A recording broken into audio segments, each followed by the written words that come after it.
Hello students, अपन लोग alternating current यानी कि प्रत्यावर्ती धारा वाला चैप्टर पढ़ रहे थे। पिछली क्लास के अंदर मैंने आपको बताया था कि जो भी आपकी प्रत्यावर्ती धारा या वोल्टता होती है उसका जो समीकरण होता है ज्यावक्रीय प्रत्यावर्ती धारा का, आपको याद होना चाहिए, उसका सिंपल समीकरण होता है I बराबर I note sine omega T.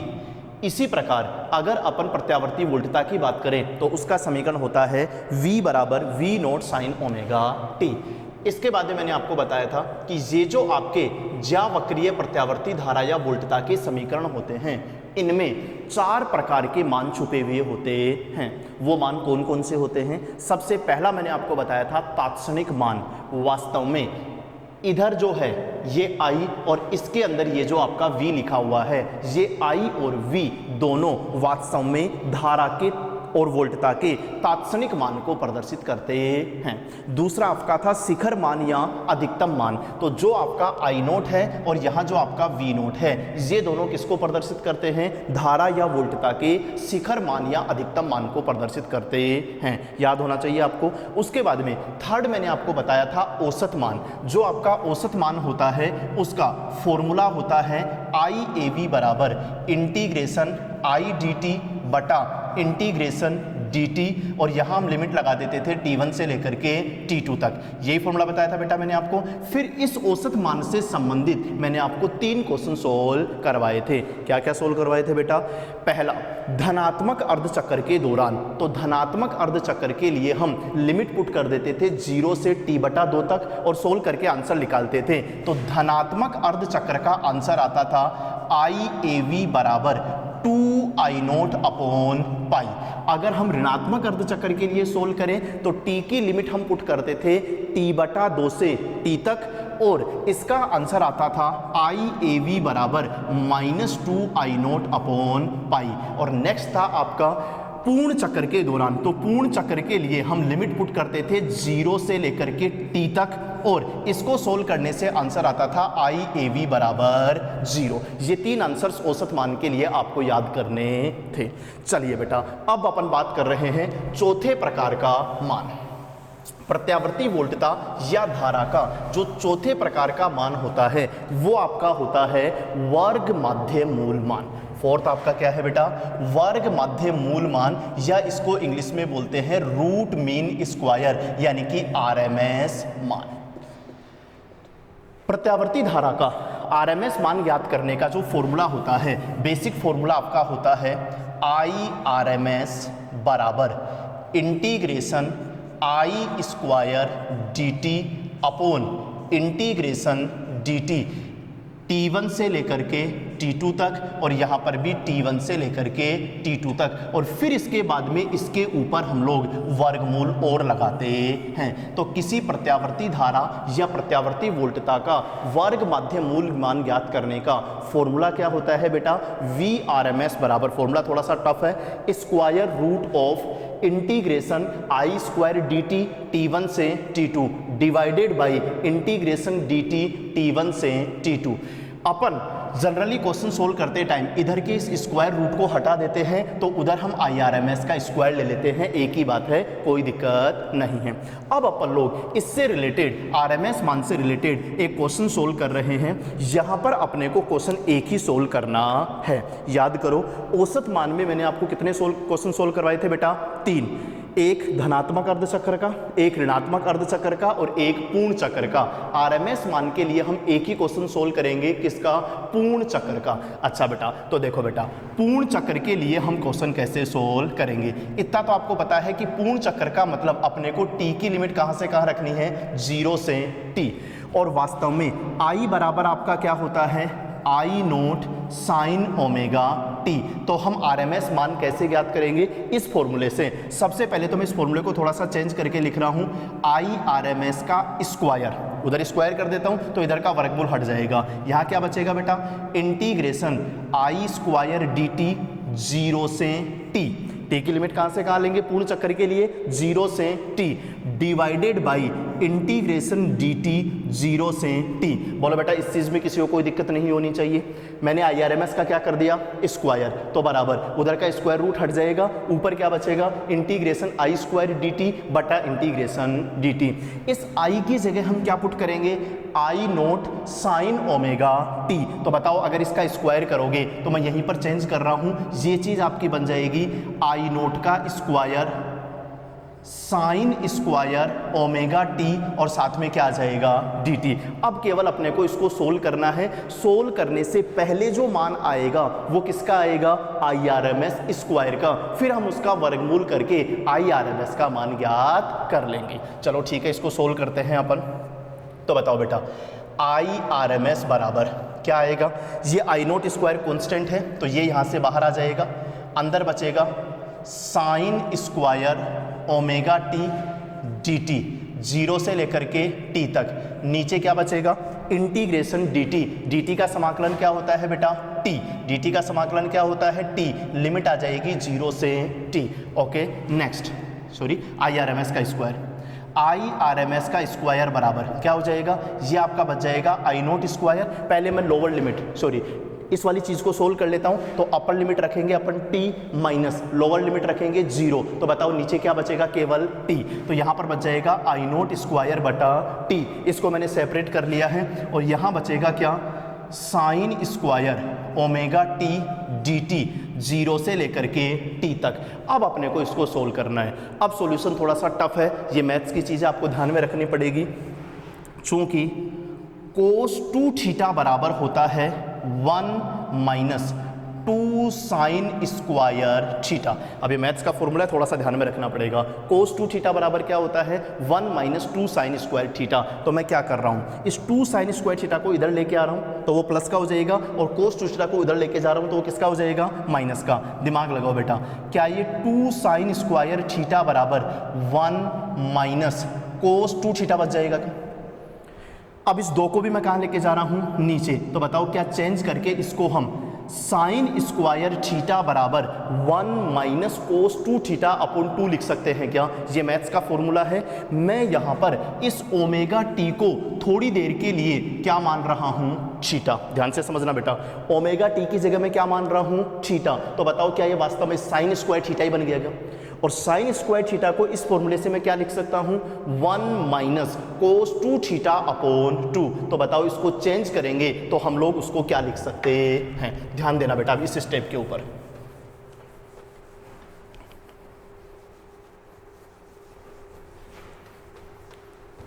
हाँ बेटा, IRMS का स्क्वायर बराबर आई नोट स्क्वायर अपॉन टी, यहां बचेगा 0 से t। अब ध्यान से देखना बेटा,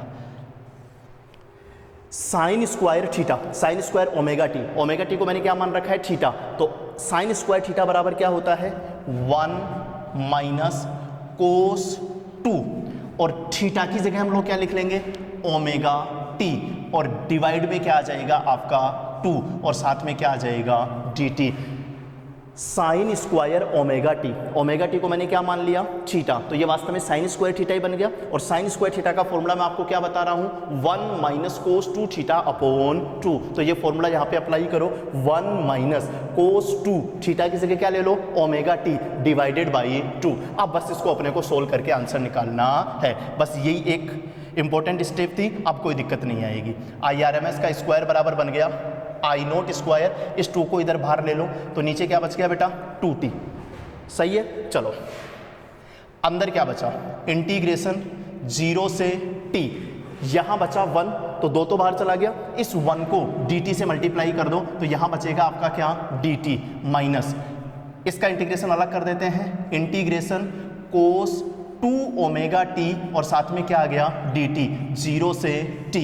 मैंने कुछ भी नहीं किया है, इस 2 को मैं यहाँ से बाहर ले गया और 1 को dt से मल्टीप्लाई कर दिया तो dt का इंटीग्रेशन अलग हो गया, कोस 2 ओमेगा टी को dt से मल्टीप्लाई कर दिया तो उसका इंटीग्रेशन अलग हो गया। ओके बेटा, IRMS का स्क्वायर बराबर ये हमारे पास में बचेगा I naught square upon 2t, integration dt का समाकलन होगा बेटा t, और लिमिट आ जाएगी कहाँ से कहाँ, 0 से t, minus cos 2 omega T, cos 2 omega T का जो समाकलन होगा, cos 2 ओमेगा टी का समाकलन होगा sin 2 ओमेगा टी और नीचे आ जाएगा आपका 2 ओमेगा। कोस का समाकलन हो जाएगा साइन 2 ओमेगा टी, ऐसे कैसे आ जाएगा, और 2 ओमेगा का इसमें डिवाइड भी होगा और इसकी लिमिट आ जाएगी कहाँ से कहाँ, 0 से t। ओके बेटा, नेक्स्ट अब मैं यहाँ पर थोड़ा सा चेंज कर रहा हूँ। ये जो आपका ओमेगा है, आपको बता रखा है मैंने, ओमेगा बराबर होता है आपका 2 पाई अपॉन टी, तो मैं ये वहाँ पर रिप्लेस कर रहा हूँ और इसको अपन सोल्व करते हैं आगे। तो ये हमारे पास बन जाएगा IRMS का स्क्वायर बराबर आई नोट स्क्वायर अपॉन 2t। अच्छा बेटा, ये क्या बचेगा, upper limit t minus lower limit 0, तो ये यहाँ पर केवल क्या बचेगा बेटा, t माइनस ये हमारे पास में बचेगा साइन 2 ओमेगा की जगह हम क्या लिखेंगे बेटा, 2 पाई अपॉन टी, और साथ में बच गया क्या, स्मॉल टी, और नीचे बचेगा हमारे पास में 2 और ओमेगा की जगह 2 पाई अपॉन कैपिटल टी। अभी यहाँ पर लिमिट पुट नहीं करी है, लिमिट चल रही है अपनी 0 से लेकर के टी तक, कोई दिक्कत नहीं है। ओमेगा की जगह मैं क्या पुट कर रहा हूँ, 2 पाई अपॉन कैपिटल टी। चलो ठीक है, और आगे सोल्व करते हैं इसको। हाँ बेटा, IRMS का स्क्वायर बराबर यहाँ बचा आई नोट स्क्वायर अपॉन 2t। अच्छा बेटा, अंदर क्या बचा, t माइनस। अब अपन इसमें एक बार पुट कर लेते हैं अपर लिमिट और माइनस पुट कर लेंगे लोअर लिमिट। दिमाग लगाओ बेटा, पहले अपर लिमिट पुट करोगे तो देखो ये बनेगा साइन स्मॉल टी की जगह क्या पुट करेंगे, कैपिटल टी, तो कैपिटल टी से कैपिटल टी क्या हो जाएगा, कैंसिल, यहाँ बचेगा साइन 4 पाई और बटा में ये हमारे पास में बच जाएगा क्या आपका 4 पाई अपॉन टी। नीचे वाली चीज़ तो ऐसे कैसे रहेगी, 2 इंटू 2 पाई अपॉन टी, तो ये बन जाएगा 4 पाई अपॉन टी, वो तो ऐसे कैसे चलती रहेगी। मैंने केवल अपर लिमिट पुट करी है, तो स्मॉल टी की जगह क्या पुट किया, कैपिटल टी, कैपिटल टी से कैपिटल टी क्या हो गया, कैंसिल, तो यहाँ क्या बच गया साइन 4 पाई माइनस। अब पुट करेंगे टी की जगह क्या, लोअर लिमिट, तो टी की जगह 0 पुट करोगे तो पूरा का पूरा हमारा क्या बन जाएगा, 0, माइनस में क्या आ जाएगा बेटा, 0। ओके, नेक्स्ट IRMS का स्क्वायर बराबर आई नोट स्क्वायर अपॉन 2t, यहाँ बचेगा आपका क्या, t माइनस साइन 4 पाई का मान 0 होता है। साइन 4 पाई का मान क्या होता है बेटा, 0, तो ये हमारे पास में क्या बचा, 0 माइनस वो भी क्या था, 0, तो ये 0 माइनस 0 उसको छोड़ो, ये हमारे पास में बच गया IRMS का स्क्वायर बराबर आई नोट स्क्वायर अपॉन 2t, और यहाँ केवल और केवल क्या बचेगा, t, t से t आपका क्या हो गया, कैंसिल, दैट इज IRMS का स्क्वायर बराबर बचा आई नोट का स्क्वायर अपॉन 2। बट ध्यान दो ये किसका मान है, IRMS स्क्वायर का, तो IRMS बराबर क्या बचेगा, आई नोट बटा यहाँ क्या हो जाएगा, √2। सबसे इंपॉर्टेंट डेरिवेशन है। वास्तव में किसी प्रत्यावर्ती धारा या वोल्टता का बेसिक समीकरण जो होता है वो आपका होता है I बराबर आई नोट साइन ओमेगा टी या V बराबर V note sine omega T. उसमें कितने प्रकार के मान होते हैं, 4 प्रकार के। कौन कौन से, तात्क्षणिक मान, I या V जो होता है वो किसको प्रदर्शित करता है, तात्क्षणिक मान को। दूसरा आपका होता है शिखर मान या अधिकतम मान, तो I नोट या V नोट किसको प्रदर्शित करता है, शिखर मान या अधिकतम मान को। तीसरा आपका होता है औसत मान। औसत मान के कितने फॉर्मूले याद करने हैं, 3। धनात्मक अर्धचक्र के लिए प्लस का 2i नोट अपॉन पाई, ऋणात्मक अर्धचक्र के लिए माइनस का 2i नोट अपॉन पाई, और पूर्ण चक्र के लिए 0। उसके बाद में सबसे इंपॉर्टेंट है वर्ग माध्य मूल मान। और किसी प्रत्यावर्ती धारा I बराबर आई नोट साइन ओमेगा टी के लिए जब हम सोल्व करते हैं तो इसका वर्ग माध्य मूल मान हमें कितना प्राप्त होता है, IRMS बराबर आई नोट अपॉन √2। ये वाला आंसर अपने को अच्छे से याद करना है। थोड़ा सा दिमाग लगाओ, अगर एग्जाम में क्वेश्चन इस धारा का आने की बजाय वोल्टता का आ जाए तो कोई दिक्कत नहीं है, ऐसे की ऐसे डेरिवेशन अपने को सोल्व करना है और उसका अंदर जो लास्ट आंसर आएगा वो हमारा आ जाना चाहिए VRMS बराबर V नोट अपॉन √2। अरे बोलो बेटा क्या दिक्कत है, IRMS बराबर क्या आया, आई नोट अपॉन √2, तो VRMS बराबर क्या आ जाएगा, V नोट अपॉन √2 के बराबर होगा। ये जो 4 प्रकार के मान आपके होते हैं इनमें से ये जो आपका RMS मान है वो मान आपका प्रभावी मान भी कहलाता है। अगर एग्जाम में कहीं पर प्रभावी मान लिख दें तो प्रभावी मान का मतलब अपने को कौन से मान की बात करनी है बेटा, आरएमएस मान की बात करनी है। चलिए ठीक है, तो ये हमारे प्रत्यावर्ती धारा या वोल्टता से संबंधित 4 प्रकार के मान हो गए। इसके बाद में आपकी कॉपी के अंदर नोट्स के अंदर एक चीज लिखी हुई है कि जो आपकी प्रत्यावर्ती धारा या वोल्टता होती है उसकी दिष्ट धारा के ऊपर क्या क्या तो गुण या विशेषताएं हैं और क्या क्या उसके दोष या कमियां हैं। आपके नोट्स के अंदर प्रत्यावर्ती धारा के 3 तो गुण या विशेषताएं लिखी हुई हैं और 3 ही कमियां लिखी हुई है। एग्जाम में आपसे कुछ भी पूछ सकता है, कमियां भी पूछ सकता है और गुण या विशेषताएं भी पूछ सकता है, तो बिल्कुल थ्योरेटिकल चीज़ है, वो आपको ऐसे की ऐसे याद करनी है। वहाँ पर आप नोट्स के अंदर देखना, बीच में एक टॉपिक है त्वचिक प्रभाव, उस त्वचिक प्रभाव की डेफिनेशन आपको अच्छे से याद करनी है। ओके बेटा, नेक्स्ट अपने नोट्स के अंदर एक क्वेश्चन है कि 220 वोल्ट डीसी है और 220 वोल्ट ही एसी है। तो ये जो 220 वोल्ट का एसी है वो 220 वोल्ट डीसी से ज़्यादा खतरनाक होता है। ये वाला ज़्यादा खतरनाक होता है, क्यों होता है इसका रीज़न अपने को पूछा गया है। थ्योरेटिकल क्वेश्चन है, एग्जाम में आ सकता है, आप ध्यान से देखो आंसर अपन क्या लिख के आएंगे। ये आपका 220 वोल्ट डीसी है तो इसका मान जो होगा वो हमेशा 220 वोल्ट फिक्स रहेगा, यानी कि कांस्टेंट रहेगा। इसका मान हमेशा इतना का इतना ही रहेगा। बट जो 220 वोल्ट का एसी है, एसी के अंदर कितने प्रकार के मान होते हैं बेटा? 4 प्रकार के मान होते हैं। कौन कौन से? तात्क्षणिक मान, शिखर मान, औसत मान और आरएमएस मान। अभी क्वेश्चन में कुछ भी नहीं लिखा हुआ है कि ये 220 वोल्ट एसी का कौन सा मान है। अगर कोई कुछ भी नहीं लिखा हुआ है तो इस 220 वोल्ट को हम कौन सा मान मान के चलेंगे?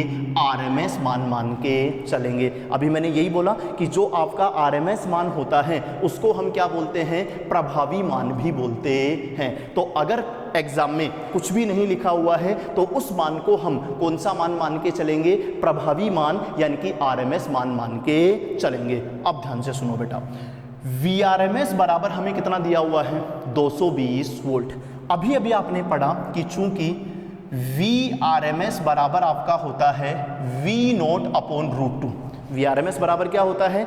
V0/√2। तो बताओ यहां से V0 बराबर क्या हो जाएगा? VRMS into √2, that is V0 बराबर VRMS कितना दिया हुआ है? 220 वोल्ट और √2 का मान होता है 1.414। √2 का मान कितना होता है? 1.414। अगर ये मान अपन यहाँ पर पुट करके इसको सोल्व करके देखेंगे तो हमें V0 का मान लगभग मिलेगा 311 वोल्ट। तो सुनो, अगर हम 220 वोल्ट के डीसी स्रोत को हाथ से छुएंगे तो वो अपने को 220 वोल्ट का ही झटका देगा, लेकिन अगर हम 220 वोल्ट के एसी स्रोत को छुएंगे तो वो 220 वोल्ट उस एसी का कौन सा मान है? वीआरएमएस मान। लेकिन अगर हम उसका अधिकतम मान सोल्व करेंगे तो वो कितना आएगा? 311 वोल्ट आएगा। यानी कि जब हम 220 वोल्ट के डीसी स्रोत को हाथ से छुएंगे तो वो तो अपने को 220 वोल्ट का झटका मारेगा, लेकिन अगर हम 220 वोल्ट के एसी स्रोत को छुएंगे तो वो कितने वोल्टेज का झटका मारेगा? 311 वोल्ट का झटका मारेगा। इसीलिए हम कहते हैं कि 220 वोल्ट एसी जो है वो 220 वोल्ट डीसी की बजाय ज्यादा खतरनाक है। चलो ठीक है,